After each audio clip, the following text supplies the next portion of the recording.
ओम नमः शिवाय। नमस्कार दोस्तों, आइए सुनते हैं शिव महाप्राण की आगे की कथा। ब्रह्मा जी बोले, हे नारद, तारकासुर भी एक अच्छे विमान में छत्र चवर के साथ आरूढ़ होकर अपनी विशाल सेना सहित रणभूमि में आ पहुंचा। इस प्रकार सेनाएं अंतर्वेद में आ पहुंची। दोनों ओर से गढ़ी बनाई गई। पहली पंक्ति हाथियों की, दूसरी घोड़ों की, तीसरी रथों की तथा चौथी प्यादों की। इस प्रकार क्रम से सेना सजाई गई। दोनों ओर से वीर सांग, शूल, परशु, पास, कृपाण, भिंडपाल, तोमर, मुदगर, चक्र, भुसंडी, नारा आदि अस्त्र शस्त्र लेकर युद्ध स्थल में अपनी वीरता दिखलाने के लिए आ पहुंचे। तभी दोनों ओर के वीरों ने बड़े वेग से युद्ध रचना की। फिर देवता तथा दैत्यों का घोर युद्ध आरंभ हुआ। दोनों ओर की चतुरंगनी सेना नष्ट हुई। यहाँ तक कि थोड़ी सी ही देर में यह युद्ध स्थल सैनिकों के मृत शरीरों से भरकर भयानक हो गया। अनेक वीर पृथ्वी पर गिरकर मार मार शब्द का उच्चारण करते थे। कोई तलवार से घायल, कोई मुदगर तथा कोई गदा से मूर्छित था। रक्त की नदी बह चली। भूत प्रेत पिशाच आदि ने रक्त पीकर तृप्ति प्राप्त की। बैतालों ने आकर हाथियों के सिर उछाले। इसी प्रकार धीरे धीरे देवता एवं दैत्य मरे। परंतु कुछ समय के पश्चात युद्ध भूमि प्रलय के समान दिखाई देने लगी। तारक स्वयं इंद्र से युद्ध करने लगा। अग्नि संलाद परस्पर युद्ध करने लगे। यमराज के साथ जरम्ब ने युद्ध किया। निरति के साथ संबल तथा पवन के साथ पवमान, धनपति के साथ बृहत्सेन, उष्णा के साथ घननाद, सूर्य के साथ सुनाई तथा चंद्रमा के साथ सुलग द्वंद्व युद्ध करने लगी। इन सब ने घोर युद्ध किया। दोनों दल अपनी अपनी विजय की इच्छा करते थे, परंतु कोई भी परास्त न हुआ। उस समय युद्ध स्थल अग्नि से जले हुए वृक्षों के समान भयानक दिखाई देता था। हे नारद, युद्ध भूमि का ऐसा दृश्य देखकर तारकासुर ने बड़े वेग से इंद्र के ऊपर आक्रमण किया तथा उनके हृदय में सांग मारी, जिसके आघात से इंद्र हाथी से धरती पर गिर पड़े। इसी प्रकार दिक्पति भी दैत्यों से पराजित होकर भाग चले। कोई भी युद्ध में दैत्यों के सम्मुख खड़ा न रह सका। इस प्रकार देवताओं की पराजय देखकर मुचकुंद ने सोचा कि अब मुझे देवताओं की सहायता करनी चाहिए। मैं शिवजी का उपासक हूँ और वे मेरे सहायक हैं। यह सोचकर मुचकुंद तारक दैत्य के सम्मुख आया। फिर बड़ी देर तक वे युद्ध करते रहे, परंतु दोनों में से कोई किसी को परास्त न कर सका। अंत में कोई उपाय न देखकर मुचकुंद ने तलवार हाथ में लेकर तारक दैत्य के हृदय पर प्रहार किया। यह देख तारक ने हंसकर कहा, हे मुचकुंद, तुम मनुष्य हो, मुझे तुम्हारे साथ युद्ध करने में लज्जा आती है। मुझे बड़ा खेद है कि तुमने मेरे ऊपर जिस शस्त्र का प्रहार किया उसका मुझ पर कोई प्रभाव न पड़ा। तब मुचकुंद ने उत्तर दिया, हे असुरराज, मैं अब शिवजी की कृपा से तुझको जीवित नहीं छोड़ूंगा। ऐसा कौन सा दैत्य है जो मेरे सम्मुख खड़ा होकर मेरे प्रहार को सह सके। यह कहकर मुचकुंद ने तारक के ऊपर एक और असी मारी। अभी वह असी तारक को लगी तक न थी कि उसने तुरंत सांग मारकर मुचकुंद को घायल कर पृथ्वी पर गिरा दिया। यह देख मुचकुंद ने पृथ्वी से उठकर अत्यंत क्रोधित हो तारक के वध का विचार कर अपने धनुष को हाथ में लिया और ब्रह्मास्त्र चलाया। ब्रह्मा जी बोले, हे नारद, यह देखकर तुमने मुचकुंद को मना किया और समझाया कि यह तुम्हारे हाथ से नहीं मरेगा। इसकी मृत्यु मनुष्य के हाथ से नहीं है। इसको तो केवल स्कंद ही मारेंगे। जहाँ अपना कोई वश न चले वहाँ शांत रहना ही उत्तम है। यह कहकर तुम सब देवताओं सहित स्कंद जी की सेवा में पहुँचे तथा उनकी स्तुति एवं पूजा करने लगे। देवताओं को ऐसा करते देख दैत्यों ने अत्यंत क्रोधित होकर घोर नाद के साथ बाणों की वर्षा की। तब वीरभद्र क्रोधावेश में भरकर युद्ध भूमि में आ उपस्थित हुई। ब्रह्मा जी बोले, हे नारद, वीरभद्र अपने गणों को साथ लिए हुए युद्ध करने लगे। दोनों ओर से बड़े जोर से आक्रमण हुआ और नाना प्रकार के शस्त्र प्रयोग में लाए गए। वीरभद्र ने क्रोधित होकर त्रिशूल हाथ में लिया तथा उसको तारक के शरीर में मारकर उसे धरती पर गिरा दिया। तारक उस आक्रमण से अचेत हो गया। कुछ समय पश्चात जब उसे चेत हुआ तब उसने वीरभद्र पर सांग से आक्रमण किया। वीरभद्र ने तारक पर पुनः त्रिशूल का वार किया। जब बहुत देर तक दोनों में से कोई परास्त न हुआ तो हे नारद, तुमने वीरभद्र से जाकर यह कहा, हे वीरभद्र, तुम हमारी बात मानकर लड़ाई बंद कर दो। तारक की मृत्यु तुम्हारे हाथों से नहीं होगी। जब शिवजी स्वयं उसके साथ युद्ध करेंगे तभी इसकी मृत्यु होगी। वीरभद्र ने यह सुनकर तुमसे क्रोधित होकर कहा, हे नारद, तुम युद्ध तथा वीरता की बात क्या जानो? तुम केवल तप करना ही जानते हो। मैं तुमको वीरों के विषय में बताता हूँ कि उनके 4 धर्म होते हैं। जो स्वामी के बिना युद्ध करते हैं तथा अपने प्राणों का मोह ना करके भली भांति लड़ते हैं, वे प्रथम प्रकार के वीर हैं। जो स्वामी के साथ रणभूमि में संसार की लज्जा से मर जाते हैं, वे दूसरे प्रकार के हैं, उनको सूर कहते हैं। तीसरे, जो अपने स्वामी के साथ युद्ध स्थल त्याग कर भाग जाते हैं, उन्हें क्रूर कहते हैं। चौथे, वे हैं जो निकम्मे होकर घर में बैठे रहते हैं तथा उनका स्वामी युद्ध क्षेत्र में मारा जाता है, वे कायर हैं, उनको कहीं भी सुख नहीं मिलता। मैं सत्य कहता हूँ कि यदि शिवजी इस समय मेरे पास आकर मुझको तारक के वध से रोकें तब तो असमर्थता है, नहीं तो आज मैं तारक को पृथ्वी से नष्ट कर दूंगा। यह कहकर वीरभद्र ने तारक के ऊपर अपने त्रिशूल का वार किया। दोनों फिर परस्पर युद्ध करने लगे। दोनों ओर की सेनाएं भी आपस में भिड़ गईं। इस बार दैत्यों को देवताओं ने बड़ी वीरता से परास्त किया तथा दैत्य अपनी बहुत सी सेना मरी हुई देख युद्ध स्थल से भाग चले। हे नारद, युद्ध भूमि की यह दशा देखकर तारक महाक्रोधित हुआ। वह 1 करोड़ हाथ निकालकर हाथी पर सवार हो देवताओं को पकड़ने उनकी सेना के भीतर घुस गया तथा उसने असंख्य देवताओं को मार डाला। उसने अपने हाथी को छोड़ दिया, जिसे देखकर सब हाथी भयभीत होकर इधर उधर भागने लगे। इस प्रकार तारक ने देवताओं पर विजय प्राप्त की। उस समय तारक का तेज कोई ना सह सका और सब लोग बड़े दुखी हुए। उसके हाथी ने सब हाथी आदि को मार डाला। यह दशा देखकर विष्णु जी से ना रहा गया। उन्होंने तुरंत चक्र उठाकर तारक के साथ युद्ध कर देवताओं को आनंदित किया। विष्णु जी तथा तारक में बहुत युद्ध हुआ, जिसमें दोनों ओर से अनेक लोग मारे गए। तारक ने अपने तीक्ष्ण बाणों की वर्षा से देवताओं को फिर भयभीत कर दिया। तब विष्णु जी ने देवताओं को इस प्रकार भयभीत देखकर क्रोधित हो तारक के ऊपर अपना चक्र चलाया। उस समय पृथ्वी कांप उठी, परंतु चक्र को तारक के शरीर पर जमने का कोई स्थान नहीं मिला। तारक की यह माया कोई न जान पाया।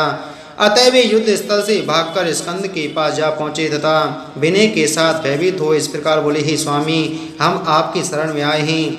आप अब शीघ्र ही तारक का वध कीजिए, क्योंकि आपका अवतार इसी निमित्त हुआ है। आपके बिना और कोई तारक को नहीं मार सकता है। हे नारद, देवताओं को इस प्रकार भयभीत देखकर स्कंद ने हंसकर कहा, हे देवताओं, मुझको अपना पराया कुछ भी नहीं पता है। मैं तो अभी लड़का हूँ। अभी तक मैं इस बात की परीक्षा कर रहा कि मैं किसके साथ युद्ध करूं। यद्यपि मैं धनुर्विद्या बिल्कुल नहीं जानता। हे नारद, तुमने स्कंद के ऐसे वचन सुनकर कहा, हे महाराज, आप तो शिव से उत्पन्न हुए हैं। सृष्टि के रक्षक देवताओं को आप ही से सुख की प्राप्ति होगी। आप बालक, युवा या वृद्धा नहीं हैं। तारक ने देवताओं को जीतकर उन्हें बड़े बड़े दुख पहुंचाए हैं, इसलिए अब आपको तारक का वध शीघ्र कर डालना चाहिए। स्कंद पहले तो हंसे, परंतु बाद में क्रोधित हुए। तब वे विमान छोड़ अपनी शक्ति सहित तारक की ओर पैदल ही दौड़ पड़े। यह देखकर तारक ने हंसकर इस प्रकार कहा कि देवताओं ने इस बालक की आशा पर ही अपने बल को नष्ट कर दिया है। वास्तव में यह सब बुद्धिहीन है। मुझको निश्चय है कि मैं समस्त देवताओं को मारकर नष्ट कर डालूंगा। ऐसा कहकर तारक हाथ में शक्ति लिए हुए स्कंद से युद्ध करने के लिए चला। वह देवताओं से बोला, हे देवताओं, तुमने इस बालक को युद्ध स्थल में अगुआ बनाया है। अब मैं तुमको इसका फल देता हूँ। तुम सब जिसकी आशा पर निर्भय करते हो वह मेरे वैसे यहाँ से भाग जाएगा। छोटा भाई विष्णु तो छल में अद्वितीय एवं माया दिखाने में विख्यात है। इसने बलि के साथ वामन रूप में बड़ा छल किया तथा मधुकैटभ का शीश छल करके काट डाला। फिर अमृत बांटने के समय भी मोहिनी रूप में इसने छल किया। इसने वेद के विरुद्ध स्त्रियों को मार डाला तथा बाली के वध में भी रामचंद्र रूप में इसने धर्म का कुछ विचार नहीं किया। रावण को, जो ब्राह्मण जाति का था और जिसको मारना वेद में निषिद्ध है, इसी ने मार डाला तथा अपनी स्त्री सीता को निष्पाप त्याग दिया। इसने कृष्ण रूप में परस्त्रियों के साथ भोग करके वेद की रीति को त्याग दिया और अनुचित रीति से विवाह कर कलयुग की चाल चलकर बड़ा अधर्म किया। इसी प्रकार बुद्धि रूप में सब वेदों की निंदा करके इस विष्णु ने कुछ भी विचार न किया। मुझे आश्चर्य है कि ऐसे मनुष्य के बल पर तुम देवताओं ने युद्ध का प्रयत्न किया है। हे नारद। इसके पश्चात तारक इंद्र की निंदा करते हुए बोला, हे देवताओं, इंद्र तो बहुत ही बुरा एवं अनाचारी है। उसने अपने पिता के लड़के को दिति के गर्भ से गिरा दिया तथा केवल सांसारिक आनंद के निमित्त ऐसे कार्य करते हुए धर्म का ज्ञान विचार न किया। इसने गौतम की स्त्री से भोग किया तथा व्रत नामक ब्राह्मण का वध कर डाला। सांसारिक आनंद के निमित्त इसने कौन कौन से अधर्म नहीं किए। इस समय भी इसने इस छोटे से लड़के को युद्ध भूमि में अगुआ बनाया है, जो अभी मेरे हाथों से मारा जाएगा। यह पाप भी इसी पर पड़ेगा, अन्यथा यह लड़का भाग जाएगा। इस प्रकार देवताओं से उनकी निंदा करते हुए तारक फिर स्कंद से बोला, हे बालक, तुम व्यर्थ अहंकार मत करो, यहाँ तुम्हारी कुछ न चलेगी। जो मनुष्य ब्राह्मण का अपमान करता है उसके धन प्राण धर्म बल आदि कुछ शेष नहीं रहते। यह कहकर उसने अपनी सांग उठाई। हे नारद, इस प्रकार कहते हुए तारक की शक्ति क्षीण हो गई, क्योंकि बड़ों की निंदा तथा उनके कर्म कहने में तुरंत ही शक्ति क्षीण हो जाती है। हे नारद, होता वही है जो सदा शिव जी की इच्छा होती है। संसार में ऐसा कौन है जिसकी बुद्धि शिव जी की माया के सम्मुख ठीक रह सकती है। निदान तारक ने अपने चुने हुए श्रेष्ठ वीरों को सेनाध्यक्ष बनाकर शेष सेना को पीछे रखा तथा वह स्वयं स्कंद तथा इंद्र के सम्मुख आ पहुंचा। ब्रह्मा जी ने कहा, हे नारद, जब इंद्र ने तारक को ऐसी शक्ति दिखाते हुए देखा तो क्रोधित होकर अपने वज्र द्वारा उसको पृथ्वी पर गिरा दिया। परंतु तारक ने तुरंत ही धरती से उठकर इंद्र को सांग मारकर पृथ्वी पर गिरा दिया। यह देखकर देवताओं की सेना में बड़ा हाहाकार मचा। तारक ने इंद्र को पृथ्वी पर पड़ा हुआ देख उनके पेट को अपनी छाती से दबाया और उनके हाथ से वज्र छीन लिया। फिर उसने उसी वज्र से इंद्र पर आक्रमण किया। इंद्र की यह दशा देख स्कंद को क्रोध हो आया तथा उन्होंने अपना त्रिशूल उठाकर तारक पर मारा। तारक उस त्रिशूल की ताड़ना न सहकर धरती से उठकर आकाश में खड़ा हो गया। फिर उसने स्कंद पर आक्रमण किया। उसके प्रहार से स्कंद घायल होकर धरती पर गिर पड़े। उन्होंने पुनः त्रिशूल अपने हाथ में ले लिया। वह त्रिशूल विद्युत की भांति चमक उठा तथा सब दिशाएं प्रकाश से पूर्ण हो गईं। तब तारक पुनः सांग लेकर स्कंद के सम्मुख आ खड़ा हुआ। उस समय देवताओं ने हर्ष ध्वनि की। फिर तारक तथा स्कंद परस्पर युद्ध करने लगे। उस समय घोर युद्ध हुआ। दोनों मस्तक कंठ कटी जंगा पीठ तथा हृदय में शस्त्र मारते थे। दोनों ओर की सेनाएं ऐसा भयंकर युद्ध देखकर आश्चर्य में पड़ गईं। उस समय देवताओं की आशा टूट गई और वे निराश होकर सोचने लगे कि स्कंद तारक को नहीं मार सकेंगे। उसी समय यह आकाशवाणी हुई कि हे देवताओं, स्कंद अभी तारक का वध करेंगे। हे नारद, इस आकाशवाणी के पश्चात ही स्कंद ने अपनी सांग तारक की भुजाओं में मारी, परंतु तारक ने उस पर कुछ ध्यान न देकर अपनी सांग से स्कंद को घायल कर पृथ्वी पर गिरा दिया। स्कंद ने सचेत होकर पुनः तारक पर वार किया। इसी प्रकार दोनों युद्ध करने लगे। उस समय देवता चिंतित होने लगे।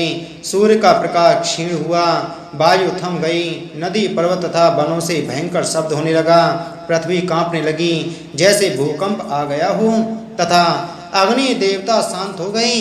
हिमगिरी मेरु श्वेतकोट उदयाचल अस्ताचल मलयगिरी कैलाश गंधमादन मैनाक विंध्यांचल महेंद्र मंदर तथा हिमालय आदि पर्वत भी चिंतित एवं दुखी थे। तब सबको इस प्रकार चिंतित तथा दुखी देखकर स्कंद बोले, हे पर्वतों, तुम कोई चिंता मत करो। इसी प्रकार स्कंद ने सब देवताओं को सांत्वना देकर शिव गिरजा का ध्यान किया तथा तारक का वध करने को सांग अपने हाथ में उठाई। उस सांग में श्री गिरजा शंकर ने असंख्य तेज एवं बल डाल दिया। स्कंद ने क्रोधित होकर वह सांग तारक के हृदय में मारी। तब तारक उसके आघात से निर्जीव होकर भूमि पर गिर पड़ा। तारक के शरीर में शिवजी का जो तेज था वह स्कंद के शरीर में प्रवेश कर गया। तारक की समस्त सेना यह देख भागकर पाताल को चली गई। इसी प्रकार दैत्यों का पूरी तरह से वध हुआ, जिससे देवताओं को अपार प्रसन्नता हुई। उस समय सब देवता मुनि एवं गण अति प्रसन्न होकर स्कंद की स्तुति करने लगे। गंधर्व किन्नर अप्सरा आदि गाने बजाने लगे। अनेक प्रकार के बाजे बजे तथा सबने बहुत स्तुति करने के पश्चात स्कंद से यह प्रार्थना की कि हे प्रभु, हम सबकी प्रीति आपके चरणों में दिन दिन बढ़े। हम आपसे यही वरदान मांगते हैं, देवताओं तथा पर्वतों की ऐसी स्तुति सुनकर स्कंद ने कहा, हमने तुम्हारी स्तुति से प्रसन्न होकर तारक का वध किया है। भविष्य में भी हम तुम्हारे दुखों में हर तरह से सहायता करेंगे। इसके पश्चात स्कंद पर्वतों से बोले, हे पर्वतों, तुम सब प्रतिष्ठा के योग्य हो। समस्त मुनि और तपस्वी तुम्हारी सेवा करेंगे। तुम्हारे देखने मात्र से ही मनुष्यों के कष्ट दूर होंगे। जो तीर्थ मंदिर तथा तपोभूमि पर तुम पर स्थित होगी वह सब आनंद एवं सुखदायक होगी। जो पर्वत हमारी माता के समान उत्पत्ति स्थान है वह तपस्वियों को श्रेष्ठ फल देकर सब पर्वतों का अधिपति होगा। अन्य पर्वतीय शिवलिंग के समान पापों को नष्ट किया करेंगे। स्कंद के इस प्रकार वरदान को सुनकर चारों ओर से धन्य धन्य तथा जय जयकार का शब्द गूंजने लगा। इसी के साथ आज की हमारी शिव महापुराण की कथा संपूर्ण हुई। बोलो शिव शंकर भगवान की जय।